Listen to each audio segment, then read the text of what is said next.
Kemudian yang keempat, komitmen PD Perjuangan bahwa pilkada harus dilaksanakan secara langsung. Ini ada kontrol sosial rakyat. Kita bagikan salam nasional kita, merdeka!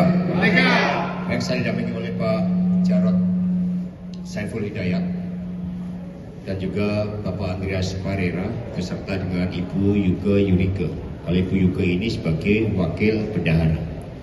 Hari ini setelah dibuka pada tanggal 10 Januari, Rakernas berakhir dengan menghasilkan rekomendasi eksternal sebanyak 21 dan rekomendasi internal berupa program-program partai dari bidang internal, kemudian bidang pemerintahan, bidang kerakyatan, bidang sumber daya dan kebendaharaan, serta tata kelola partai melalui sekretariat partai.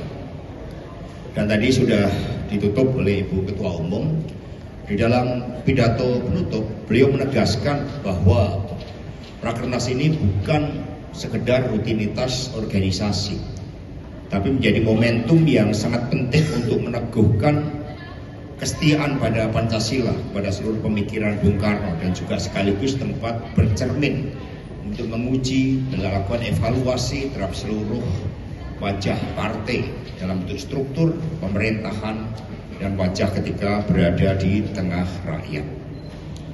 Kemudian kita juga diingatkan dari arahan Ibu tadi bagaimana seluruh denyut pergerakan partai itu berpihak kepada rakyat kecil.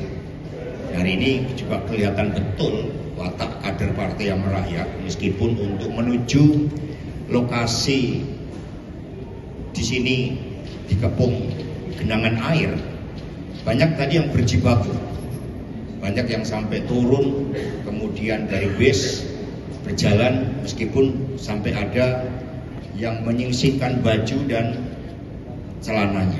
Itu menunjukkan militansi karena kami adalah partai rakyat, sehingga tidak dengan genangan air yang mengepung tempat ini tetap mereka datang. Juga ada yang naik gerobak dan sebagainya, luar biasa kreativitasnya. Dua, dari arahan Ibu Ketua Umum juga menegaskan bagaimana posisi PD Perjuangan sebagai partai penyeimbang itu secara historis terkait dengan makna kekuasaan yang berasal dari rakyat, secara ideologis tentang kekuasaan yang harus membawa keadilan, kesetaraan, dan juga pemenuhan terhadap cita-cita kemakmuran. Ibu Mega mengingatkan bahwa posisi sebagai penyeimbang itu bekerja dalam demokrasi Pancasila. Partai tidak boleh bersikap reaktif apalagi destruktif, melainkan harus tampil sebagai kekuatan penyeimbang yang dewasa, ideologis, dan berakar kuat kepada rakyat.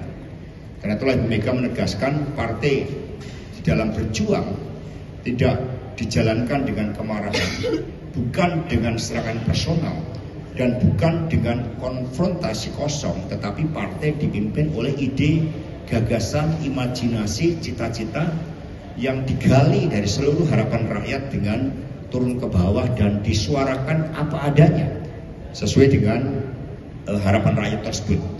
Karena itulah perjuangan partai itu juga didorong oleh kekuatan moral dan keberpihakan pada rakyat marhen. Dengan demikian fungsi penyeimbang di dalam menyampaikan sikap-sikapnya itu disampaikan juga dengan data, dengan research, dengan analisis kebijakan, dengan seluruh landasan argumentasinya. Sehingga penyeimbang itu juga membantu pemerintah negara. Penyeimbang itu juga membantu kepemimpinan dari Presiden Prabowo. Kemudian yang ketiga, Ibu Mega juga menyampaikan PD Perjuangan harus menjadi tempat rakyat mencari keadilan. Ini sangat jelas dari apa yang disampaikan oleh Bung Karno bahwa perjuangan sejati itu dimulai dari bawah, dari rakyat yang tertindas dan terpinggirkan. Bahkan gagasan-gagasan kemerdekaan Indonesia itu muncul dari penderitaan rakyat yang terjajah, dari rakyat marhen. Karena itulah muncul suatu cita-cita. Itu yang diteladankan oleh para pendiri bangsa kita. Kemudian yang keempat, komitmen PD Perjuangan bahwa pilkada harus dilaksanakan secara langsung. Ini ada kontrol sosial rakyat, ada aspek legitimasi rakyat, kedaulatan rakyat, ada semangat reformasi yang dijalankan. Kalau ada kekurangan kita perbaiki, tapi kita tidak boleh menghilangkan atau mengganti bekerjanya kedaulatan rakyat, di mana rakyatlah yang menentukan pemimpinnya. Ibu Mega tadi menyampaikan berbagai argumentasi atas landasan historis, ideologis, filosofis, tetapi juga dengan memperhatikan bagaimana sejarah, sehingga akhirnya reformasi itu lahir dan menempatkan kedaulatan rakyat untuk memilih pemimpinnya. Nah, rekan-rekan pers, di sini juga ada beberapa program-program yang sifatnya terobosan. Misalnya dalam tata kelola partai, dalam perbendaharaan partai, mendapatkan sumber daya partai. Untuk itu kepada Mbak Yuke dipersilakan untuk menyampaikan terobosan yang diambil dalam rapat kerja nasional ini. Dipersilakan, langsung saja. Baik, terima kasih. Salah satu rekomendasi di Rakernas pertama 2026 Partai PDI Perjuangan antara lain, tapi ini menjadi satu concern kami, yaitu mengenai manajemen tata kelola keuangan partai. Jadi kami Partai PDI Perjuangan itu memang sudah sepakat untuk mengelola tata kelola keuangan partai dengan lebih profesional lagi. Untuk itu pengawasannya juga harus berjenjang, sehingga kami akan direkomendasikan pada rekomendasi internal ini, yaitu pembentukan Badan Pemeriksaan Keuangan Internal Partai. Ini adalah tujuannya untuk kita bisa mengatur manajemen tata kelola partai, aset partai yang akuntabel, transparansi, dan efisiensi. Mungkin itu salah satu rekomendasi internal yang cukup prioritas di kebendaraan dan tata kelola aset sumber daya dan kebendaraan. Demikian mungkin Pak Sekjen.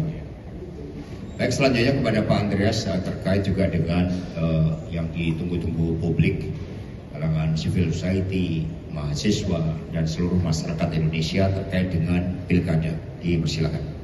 Download Tribun X sekarang, menghadirkan lokal menjadi Indonesia.